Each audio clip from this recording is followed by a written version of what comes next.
welcome back to my channel. Denise here, and a warm welcome to my new subscribers.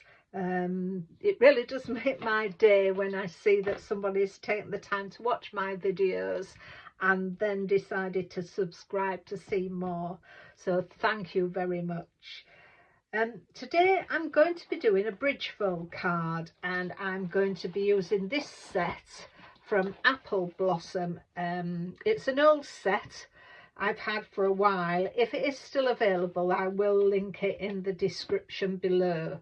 But it's called it a penny for them hole-in-one die set, and I've got the stamps that go with it as well. I'm going to be making this card because I've got a relative who is really into golf and it's his birthday coming up. So we'll start with this piece of card, and I have got, it's an 8 by 5.5, and I will link these measurements in the description below. So as I say, it's an 8 by 5 inch card, and I'm scoring at 1 inch and at 7 inch. And then I'm going to flip it and score at 2 inches and 6 inches.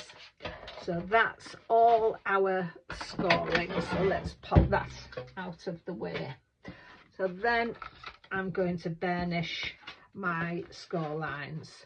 So with the first one, we need a mountain fold, and with the second, a valley, and then we'll do the same there. We'll start with the valley in the middle and come out with the mountain, and that's the fold that we're going to get. So that's our bridge fold. So, and when it folds down,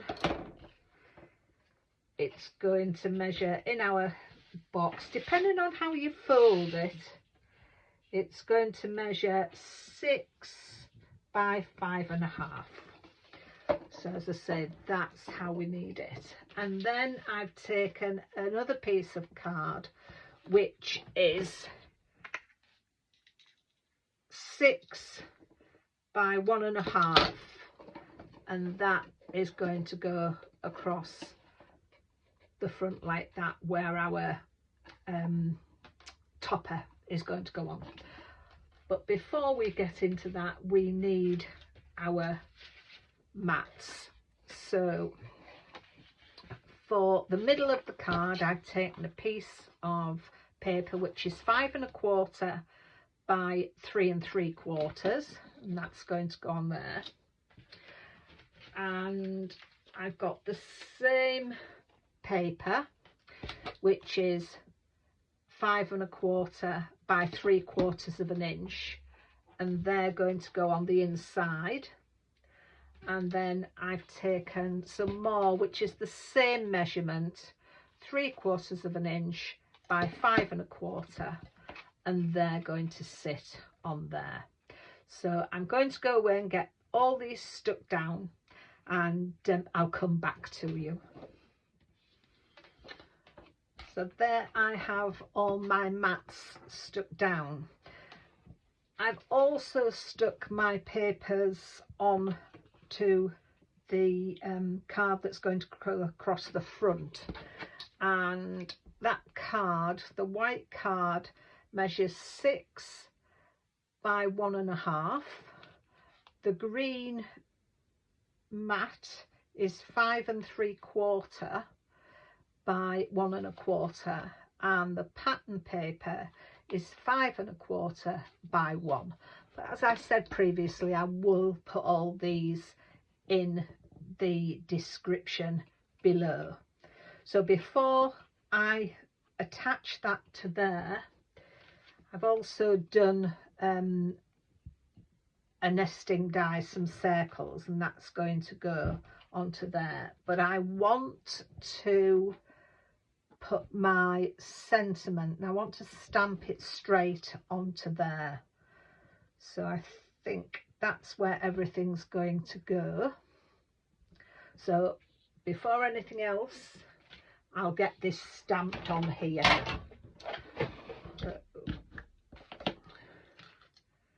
Get my stamping platform in order. And although, wrong way, although this is my rotating stamping platform, I do like using it for little areas of stamping. So that's that on there, and I'm going to use my VersaFine Clay Nocturne. I think this is becoming a favourite for stamping sentiments. It's very juicy, it stamps quite well. I've only recently started using this, and as I say, I've found it to stamp really well. So there we are. Doesn't need a great deal of pressure, just leave that on for a while. So that's that stamped on there. Pop that to one side and I'll clean that up later.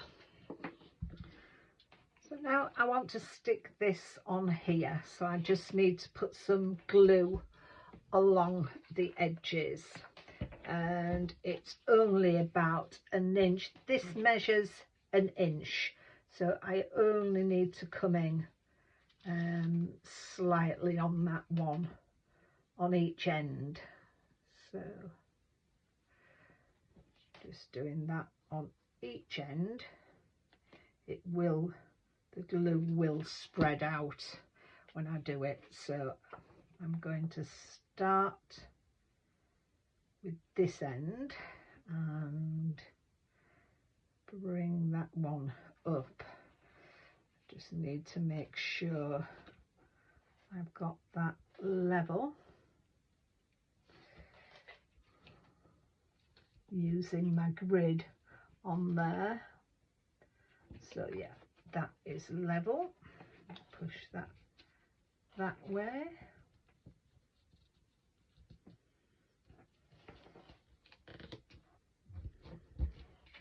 So there we are on there. So that is that. Now I need to pop that on there, and I have coloured and die cut the golf club, the golf bag, the golf club, the flag and the ball from the stamp set. So what I'm going to do is I'm going to have those on there, stuck on there. Stop turning over. Let's get that off there. Gonna have those on there coming out of the bag, and then just the ball at the side. I may do, or I may leave it like that. I don't know. We'll have a look, but let's get these stuck down.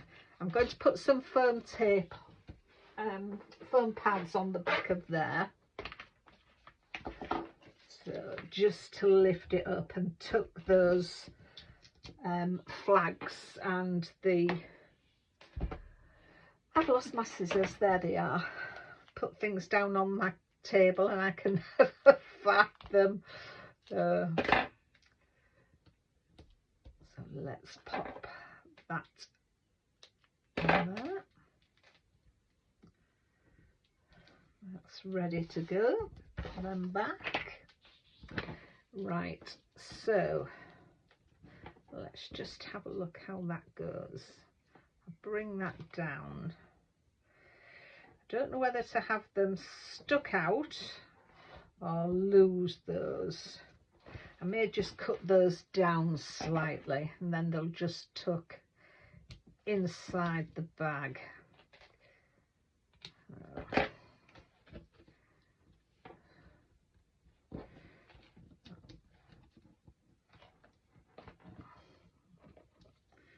think that will work better like that. Yes, I prefer it like that. So we'll get these stuck down. I hope you're all having a good time. The weather here hasn't been that good, but we're coming. I'm recording this at the end of May. I'm not quite sure when I will get it up, but the weather's not been that good. We've had some rain, but to be fair, we desperately needed the rain for the garden to get things growing. So we haven't had a lot of rain here in the UK recently, so we're in desperate need of it. So there we are. Have those coming up out of there like that. I quite like that. Take these off. Hope you've all managed to be busy in your craft rooms too. I had a little break, so it's been difficult getting back to things, to be fair. I'm losing my mojo a little bit, but I'm sure it'll come back. I've got too many distractions at the minute, and no, I don't think I may put that under there rather than on the topper. I think that'll probably look better, as if he's lost his golf ball. So yeah, I'll pop that down there.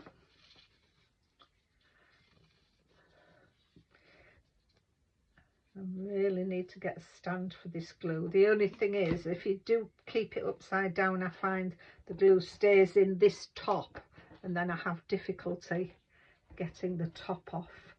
Tried heating it to get it off, but it's not always successful.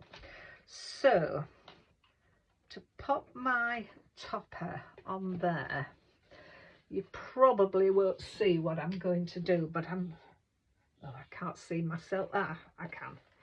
So I'm just going to run a pencil there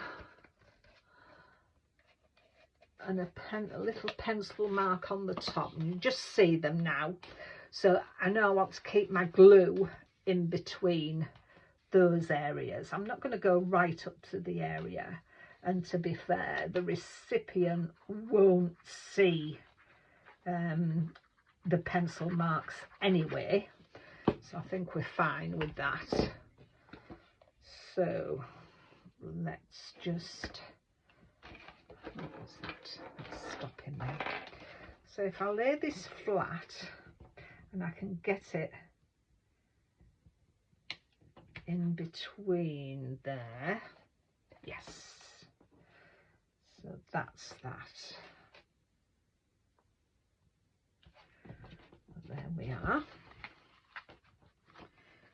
And then it'll go in the card, in the envelope like that. And as I say, that measures 6 by 5, just 5 3/4. So it'll go into a 6 by 6 card, envelope. I'll keep saying card, envelope. So there. So the last little bits I'm going to do is, I've got some gold metallic pearls, and I'm just going to put them just either side of there, just to look like they've been clipped or pressed, sort of using studs to hold that on. So I think that looks quite good. And then I will be putting some card on the back of here to put my message on. So there we have quite a simple bridge fold card. So I hope you like that, and I hope you give it a go. It's stand up like that, so it's quite good. I enjoyed making that, and I'm sure the recipient will like it as well. Not over fussy, but quite a good mail card, I think. So thank you very much for taking the time to watch. Leave any comments in the description below, and if you're not already a subscriber, I'd love it if you would consider subscribing and press that subscribe button. So until the next time, take care of yourselves, and I'll see you soon. Bye for now.